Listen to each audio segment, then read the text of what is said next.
Hi guys, thanks for joining me here on my channel. This week I'm going to talk about boundaries. Two aspects of them actually. One, why are they important? And number two, how do we create them?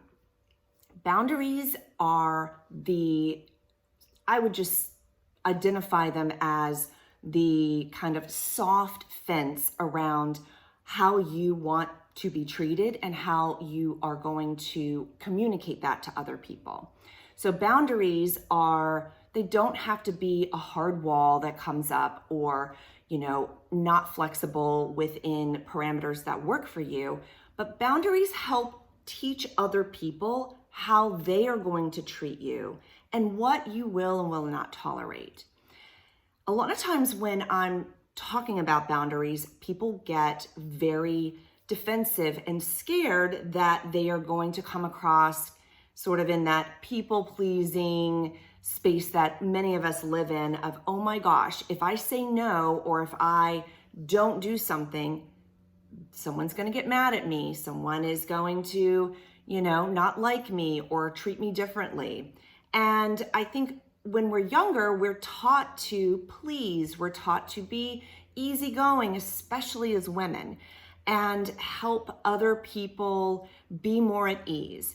Now, as a woman, that is basically our gift, is that we typically help people just feel ease in general. But what that can lead to is a very loose boundary when it comes to relationships, when it comes to asking for what you want, and even in your career. So boundaries are really, really, really important. Now, the first step to that is, how do you create them? This is something that I have really implemented strongly in my life over the last few years that has allowed me to grow as a person, have more joy and peace in my life, and also have different relationships within my family, within my friends, and new acquaintances that are coming in. So what I like to do is give you an example of how to create boundaries. This was a question I got from a client recently. How do I do that? You first start with, how do you stay committed to yourself? Because everything really starts with you.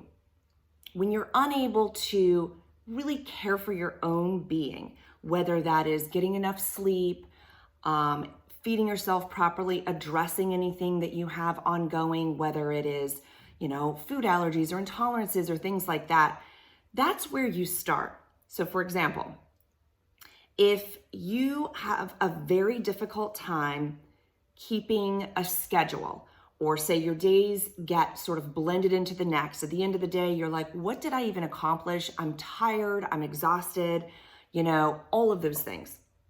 So one way to actually create this for yourself is to look at what you can commit to on a daily basis, that no matter what is going on in the environment outside of you, that you will hold yourself accountable for. So maybe that is working out before 9 a.m. or working out in the mornings. Maybe it is feeding, yourself and drinking enough water before a certain time in the day. Maybe it is also accomplishing 1 to 2 tasks that you have to get done. At the end of the day, you will feel accomplished, you will feel accountable for yourself, and you will feel like you've taken care of yourself. Now, once you've created a pattern of consistency for yourself, you're able to trust that you aren't letting yourself down. Now, it's not about, the laundry list of things that you need to do. And if you don't get to, all 10, then, oh my gosh, I just have to abandon ship. It's not about that. It's about creating the ability within yourself to feel that you can hold yourself accountable.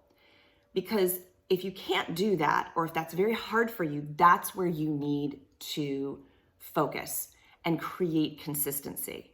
Now, it may take you a couple weeks, it might take you a month, it may take you a couple months just to keep that consistency for yourself. The next level and the next step to creating boundaries is holding the boundary that you've created between you and another person, no matter what happens. So let's say that you, as you know, in your home, you handle 5 of the household tasks every single week. And your partner says, oh, well, can you do this? Oh, can you do that? And they sort of want to dump their responsibilities onto you. Now, as a mom, or, you know, in a relationship, a lot of times we go, oh yeah, sure, I'll do it. It doesn't, you know, it's not a big deal. But what you're doing is allowing that person to not respect the boundary that you've created.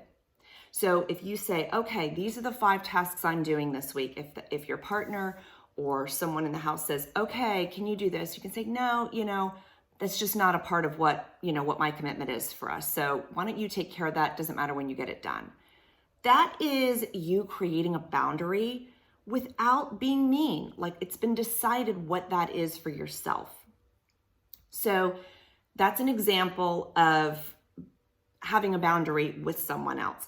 But if you can't stay committed to and accountable for yourself, you are absolutely not going to hold that boundary up, for somebody else, or, keep that bubble of sort of protection and self-care for yourself. So hopefully these examples were helpful for you in sort of evaluating in your life, where you want to stay accountable, how you want to start honing that skill and that confidence in keeping boundaries and accountability for yourself, so that you can start to implement it more in your life, whether it's in a relationship, whether it's with your kids, maybe it's with family members, or even in your workspace and with coworkers or within your business. Let me know what your thoughts are. Leave a comment below. Thanks for joining me this week. Be sure to hit that like button and subscribe if you haven't already. And there's some links below if you would like to schedule a call or check out kind of what I've got going on.